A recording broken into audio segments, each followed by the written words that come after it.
Hi and welcome back to my channel. I'm Simon and today I am back with an autumn reading wrap up. It is safe to say that, particularly I think in the second half of this year, but in general this year a little bit, I've had what I'm going to diagnose as content constipation. But I really want to get back in the swing of content here, there and everywhere. I haven't done wrap-ups for ages, so I have September, October and November's books here. I have a really tight deadline because I have a meeting in just over 30 minutes. So that's how long I've got to tell you about these. However, some of them I've talked about before, some of them I don't have huge amounts to say, and some of them I want to do videos where they'll feature more in the future. So let's get cracking. First up, we go back to September and I read Determination by Tausif Khan. I loved this. This is about a young solicitor who has taken over her father's practice, and she deals with immigration law. It's set in 2015, I want to say, and we follow what is going on at the time politically around immigration too, as well as getting to know some of her life and the situation she finds herself in and how that's at odds with what her sort of family would really like. But also we get these fascinating insights into people who are going through that process, how difficult the process is, how twisted some of it is, and how shocking some of it is. This book both shocked me and educated me, but also gripped me with the stories of the people within it. I thought it was fab, and it's set in Manchester, so big up the north of England. Then we have Strangers at the Port by Lauren Amy Curtis. Now this was September's Patreon book, well, my Patreon book club pick, and I don't remember that much about it. It also went with the savage reading prompt of having a volcano on the cover because it's set on a volcanic archipelago just off Italy, but it's kind of not really named.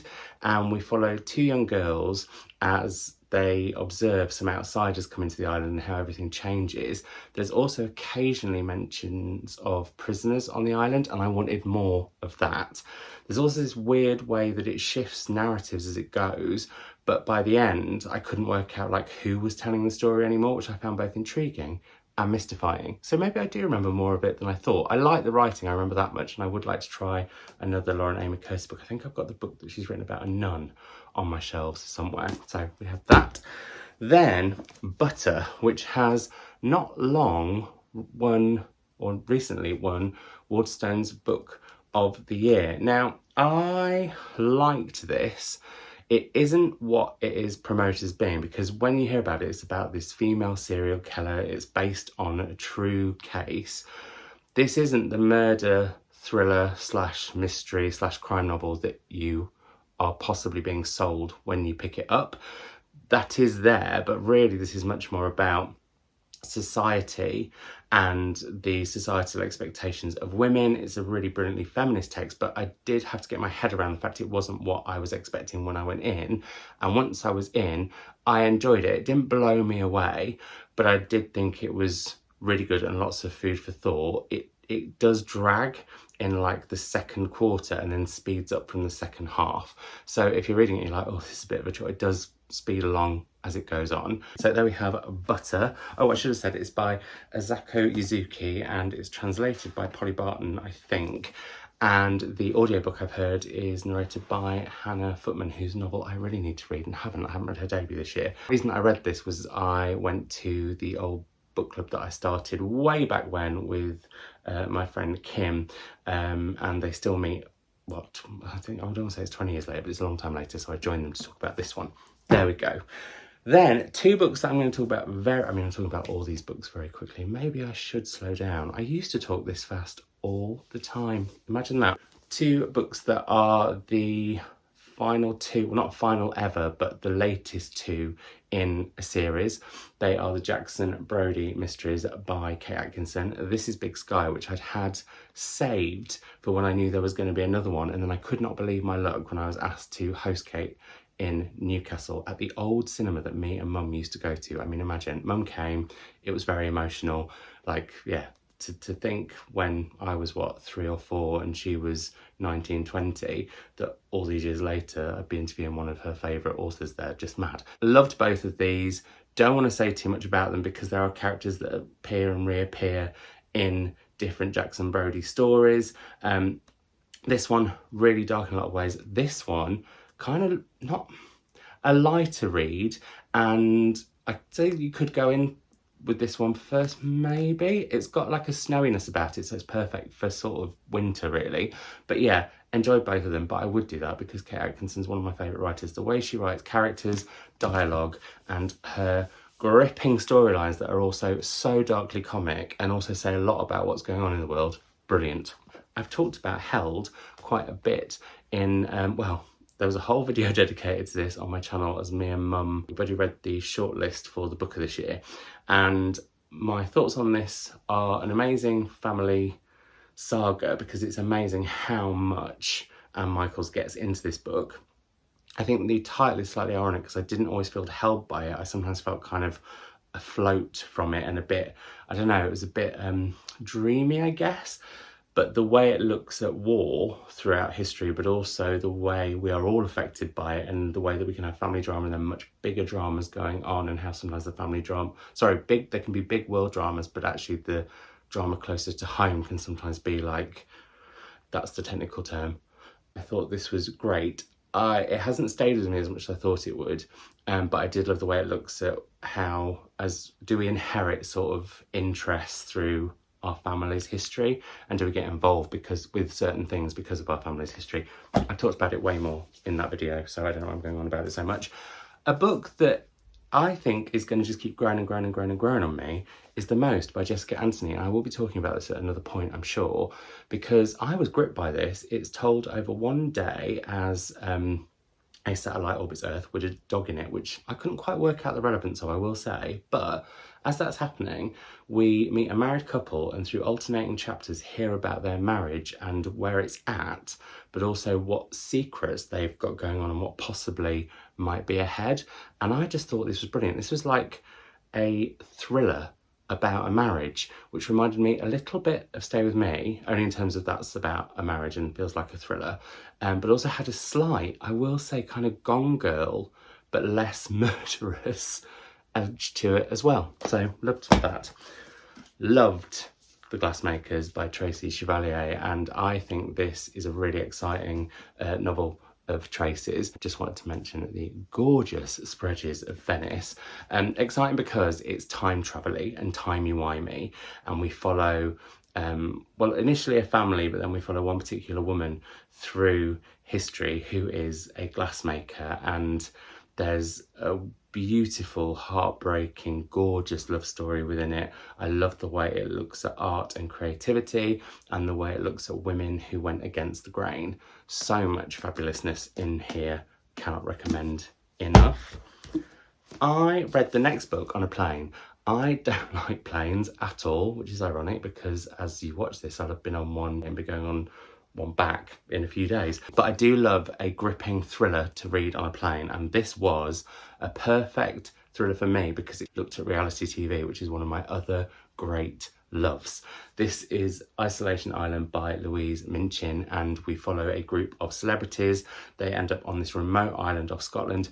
Who doesn't love a book about a remote island?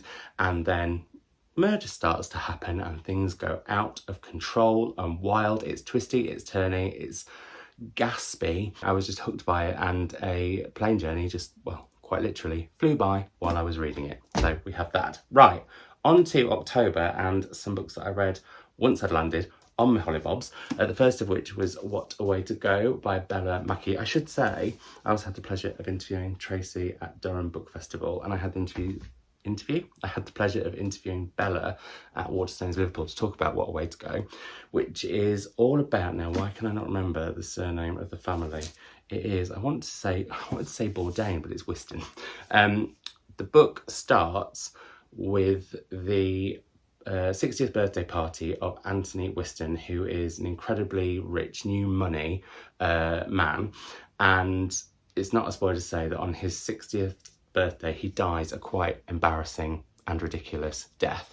We then follow on from his death as the secrets start to come out of all the family members, his children, his wife, people local in the area, and that's sort of, his death is sort of really, rather than the end, it's the beginning of everything going on. Also, he is watching it as a ghost. Now, I was initially like, oh, how's this going to work? The way that Bella Mackie writes about the afterlife is hilarious and brilliant, and this is such a wry, witty, brilliant book, so can't recommend it enough for that. I love this even more than How to Kill Your Family, which I enjoyed very, very much indeed, and I just can't wait to see what Bella writes next, because she just gets better and better. And also, one of the big themes within the book that I forgot to mention is around true crime sleuths and how social media has helped the amateur sleuth, but really hindered with what goes into investigations, but also how things are featured in the news, etc. Brilliant, brilliant, brilliant. Really, really, really loved this. As I did Paula Hawkins' The Blue Hour,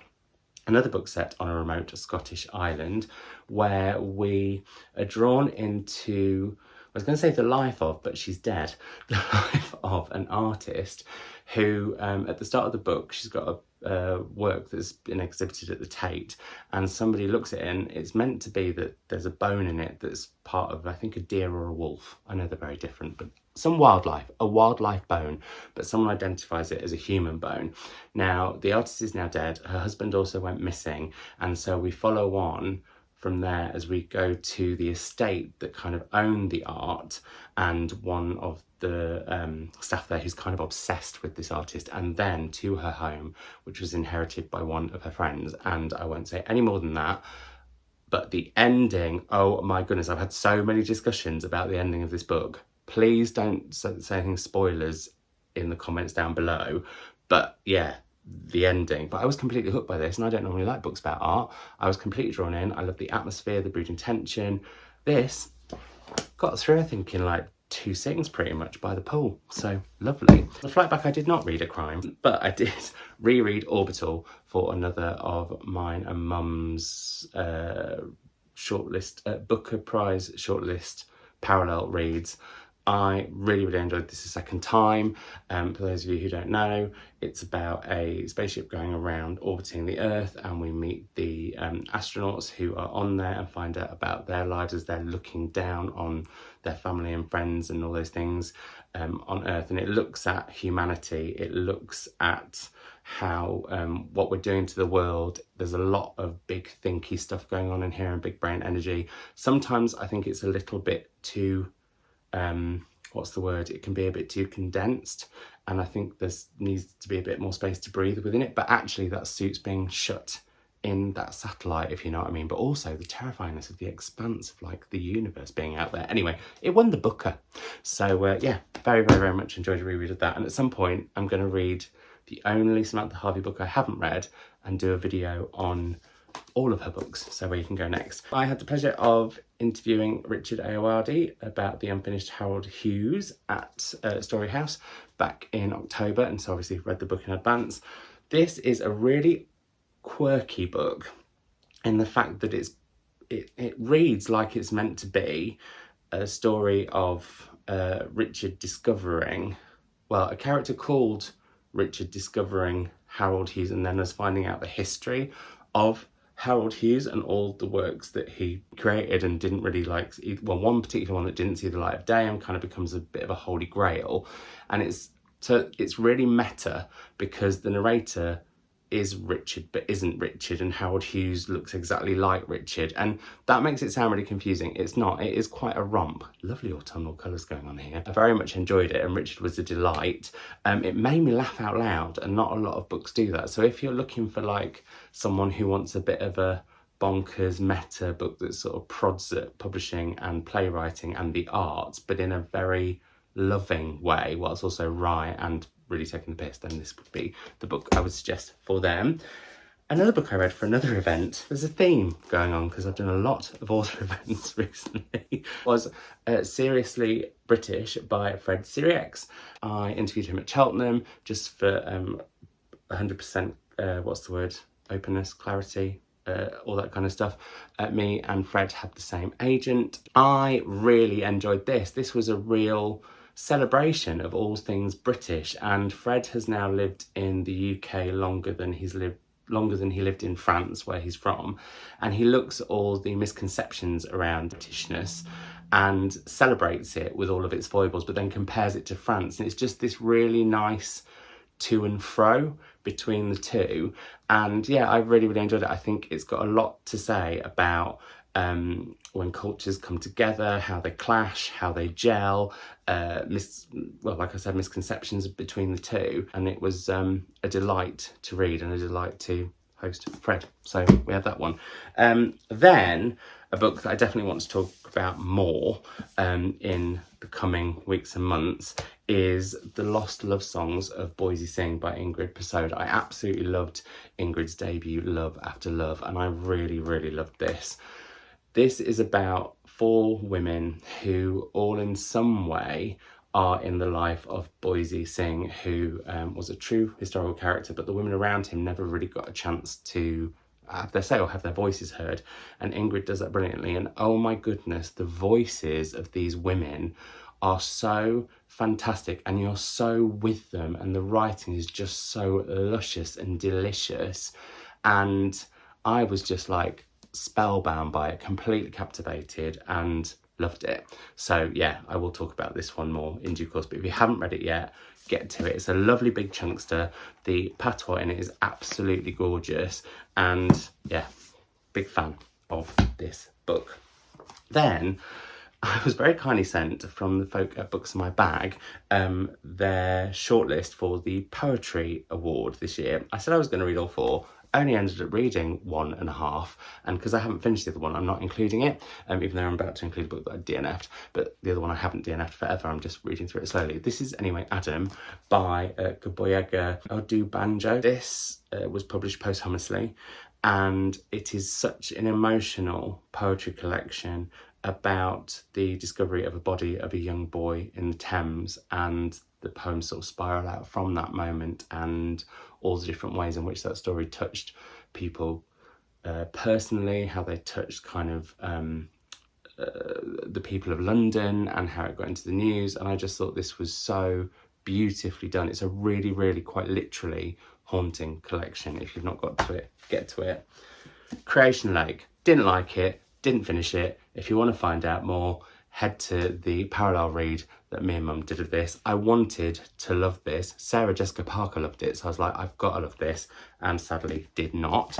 I did love, and I haven't mentioned this in previous wrap-ups, because I read this, I think, the first time in September and then again in October, but it's The Safekeep by Yael van der Wooden, and I don't want to give too much I don't want to give too much away about this, other than it is a historical novel set after the war, and it's set in the Netherlands, where I'll be right now.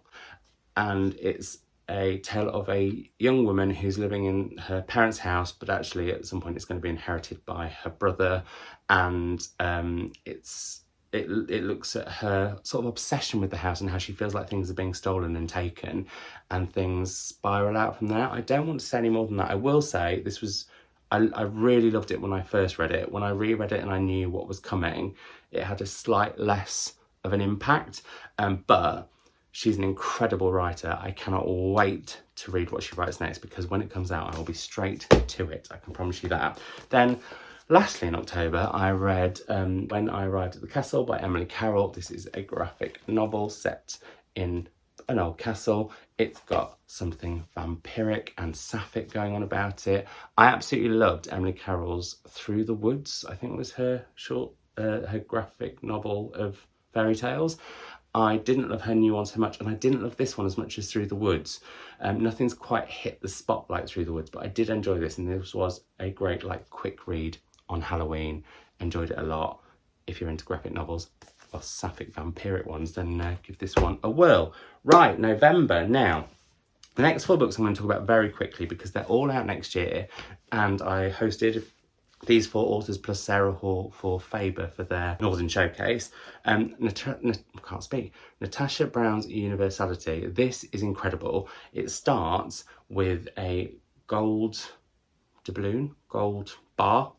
Doubloon. I have suddenly become a pirate, being stolen, and we follow a tale that really looks at fake news, looks at how people make news happen, but also just how despicable people can be, cancel culture, and so much more. I loved this. Really, really, really good.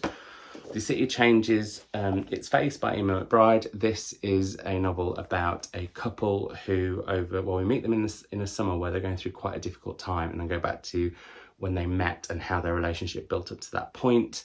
Beautifully done. Some really interesting things done with the size of and fonts of text, which I thought was really interesting. Plus Emma McBride's lyrical writing that has that sort of such a beautiful rhythm to it, was gorgeous. May All Your Skies Be Blue by Fiona Scarlett. This is the tale of a relationship between two young people that builds over time. We follow them throughout that whole relationship. It did give me slight Normal People vibes, but kind of it's more hearty than that, if that makes sense. It's got more heart to it than that. That's how I want to put it. And I think it's also more nuanced, is what I'm going to say. So, but I'll be talking about these more in next year, in videos next year, because yeah. But The Boyhood of Cain is the other one by Michael Amherst, and this is a book about two boys who meet at school. One of them is from, so it's a private school, and one of them's from a working class background, but they're there because of who their father is. And when their father's position changes, everything does. But also it's kind of about obsession, coming of age. There's a queerness to it. Gorgeous. So we have those. We have Susanna Clarke's The Wood at Midwinter. I had the pleasure of interviewing Susanna Clarke for the inaugural Women's Prize Book Club with my mum. We were talking about Piranesi, also Jonathan Norrell and Mr. Strange, Jonathan Strange and Mr. Norrell. I always get those wrong around. And this is set within that world. It's a beautiful short story about, well, I don't want to give too much away really, but it's set in a wood, and this would make the most gorgeous stocking filler because it has got this really beautiful fable-like quality to it, and I mean, it's just beautiful, full stop, isn't it?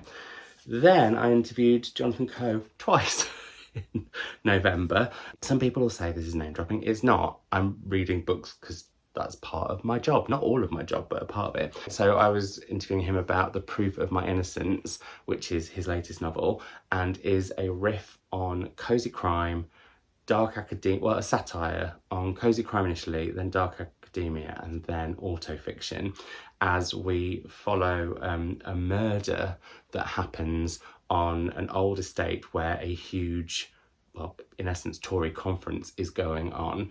And it's, as well as being a satire of all the things I mentioned, it's a very political book with both a capital P and a little p, as it's set over Liz Truss's very short premiership, and there's lots of very funny jokes about lettuces throughout. If you know, you know. I really, really enjoyed this, and I'm definitely going to be reading more Jonathan Coe. I love the way there's such a wryness, and it really, really made me laugh, but without it, it's a satire, but that makes it sound like too comic and fluffy. It's really hard hitting as well, and I think the way he uses humour to make you laugh but also to prove a point is brilliantly, brilliantly, brilliantly done. And also I think when people say it's a satire, it's like, oh, it's demeaning, you know, cozy crime and dark academia and autofiction. I mean, autofiction does need a little bit of demeaning possibly, but with the other two, I think it's sort of a celebration of them in a way. But also this book really celebrates nostalgia and the power and pleasure of escapism. Excuse me. James by Percival Everett, which I really, really, really loved. I haven't read The Adventures of Huckleberry Finn. It didn't matter to me. I loved following Jim, James and Huck as they went. It's hard to say an adventure, but it is an adventure. It is a proper romp, but at the same time, it's so horrifying in parts about what it was like at that time in America, especially for those who were enslaved. And yeah, I enjoyed the trees. This to me was like next level. I wanted more though. That's my only sort of negative. I mean, there is a video of me and mum doing a parallel read of it that I'll try to remember to link down below where you can see more. But yeah, I wanted this to be like an epic. I wanted even more. I could have spent so much more time with James and also got to know more of the characters around him. I would have liked that. But yeah, really, really, really incredible book. Stoneyard Devotional, a reread again for me and mum's parallel reads for the Booker Prize shortlist this year. Loved this even more on a reread because when I first read this, I inhaled it, and this, when I reread it and read it in a more leisurely way and sort of took it in, I loved even more. It's a very quiet book, but at the same time it does so much and looks at so many things. And it's about a woman, an unnamed narrator, who ends up going to stay in this sort of nunnery, and at first she just goes and stays in the house, but then she returns and sort of moves in. At the same time, there's some sort of big well, it's like a pandemic is going on. There's also a plague of mice. There are some bones discovered of one of the sisters who used to be there, and then a kind of rock star nun who our unnamed narrator knows from the past suddenly comes back into her life and the life of all the other nuns. And there's loads going on in here. Vivian by Emily Russo. I picked this up because Biblio Sophie recommended me, well, not recommended me personally, she recommended it to everyone on her fabulous channel, which I'll link down below, but therefore I thought she recommended it to me. This is, well, about a potential murder that happened or that an artist was involved in. Her work is being shown again. She's still alive and people want to cancel her, and it looks at cancel culture, it looks at social media, and it also looks at the relationship between a granddaughter, her mother, and her grandmother. I would have liked more of all those things. Because so much of this is told through social media, like tweets and stuff, it's actually a slighter book than I was expecting, and I would have liked more. But the ending is absolutely bonkers, and I would have liked more of that and more of the granddaughter, mother, grandmother relationship. But an interesting debut, and I'll be intrigued to see what she does next. Alan Bennett's Killing Time, a very slight book that is sort of heartbreaking, shocking in a delightful way. Delightfully shocking because it's quite naughty, that's what I mean, about a group of people in an old people's home during the pandemic. So there is some very emotional stuff, but also some incredibly funny stuff and some delightfully titillating stuff. Then we have Sia by Seo Ji Min, and this is a poetry collection that's both in English and also, an example of it, I'm not finding any now, but also in Korean. And these are, well, some of them are really lovely queer poems. Some of them are about a friend who Jimin had, who got dementia, who was also kind of a role model for him as a poet. And I loved this. I will say one of the things that I felt sad about was I couldn't obviously read the Korean. I have watched a few videos of him reading it, and that's really, really, really emotional and fabulous. And then last but not least, we have Leg by Greg Marshall, the story of a limb and the boy who grew from it, which was Patreon book club for this month. Yeah, I liked this. I didn't love it as much as I wanted to. I felt sometimes that Greg keeps us slightly at a distance. It's about him coming to terms with his sexuality, but also finding out, because his parents kept him from it, that he has cerebral palsy and his response to that. There is lots of stuff about the Wizard of Oz in here that I really love. There's lots of very frank discussions and looks at sex if you have a disability, and I loved it for all those elements, but I think I wanted more depth, and sometimes I felt like the sexual stuff, which I think is important and is a big part of queer life, you know, it's what a lot of people, I guess, think about when they think about queer people. People always start to think about the willies and the bums, don't they? Anyway, yeah, I would have liked more depth, but maybe that'll be in works to come. I don't know. So there we are. They are all the books that I have read in the last, well, season really, in autumn, September, October and November, even though I think autumn's like from August until Boxing Day. Well, maybe the day after Boxing Day. I would love your thoughts on any of those in the comments down below. I hope you're doing super duper well. And I should say December's wrap up is going to be really different because I'm going to be wrapping up the books literally when I finish them and then creating like a collage. So hopefully you'll enjoy that at the end of this month. My Instagram, my Patreon, my Blue Sky, my wishlist, all those things are linked down below. I hope you're doing super duper well. Thank you as always for watching. Let's keep the conversation going on in the comments, and I will see you in another, I was doing so well then. I will see you in another video very, very soon. Bye.